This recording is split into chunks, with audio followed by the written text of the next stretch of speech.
Friends, మీరు ఇప్పటివరకు ఎన్ని రకాల కోతులను చూసుంటారు? 5 లేదా 10. మహా అయితే 20 లేదా 30 రకాలు. కానీ ఇప్పటివరకు మనుషులు దాదాపుగా 334 రకాల కోతి జాతులను గుర్తించారు. అందులో 160 ఓల్డ్ వరల్డ్ మంకీస్ అయితే 174 న్యూ వరల్డ్ మంకీస్. ఏంటి ఈ old world monkeys, new world monkeys అనుకుంటున్నారా? చెప్తాను. Old world monkeys, new world monkeys మధ్య ప్రధాన తేడాలు అవి నివసించే ప్రదేశం, ఆహారం మరియు పరిమాణం. ఓల్డ్ వరల్డ్ మంకీస్ అంటే ఆఫ్రికా, ఆసియా మరియు ఐరోపాలో ఉండేవి. న్యూ వరల్డ్ మంకీస్ దక్షిణ మరియు మధ్య అమెరికాలో ఉండేవి. ఓల్డ్ వరల్డ్ మంకీస్ ప్రధానంగా శాకాహారులు, ఆకులు, గడ్డి మరియు పువ్వులను తింటాయి.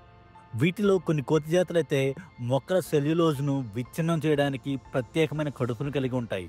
అయితే న్యూ వరల్డ్ మంకీస్ ఎక్కువగా పండ్లను మాత్రమే తింటాయి. ప్రపంచంలో అతి చిన్న కోతి పిగ్మీ మార్మోసైట్. మాండ్రిల్స్ అతిపెద్ద కోతి జాతులు. ఇవి మనిషి డిఎన్ఏని 93% మ్యాచ్ చేస్తాయి.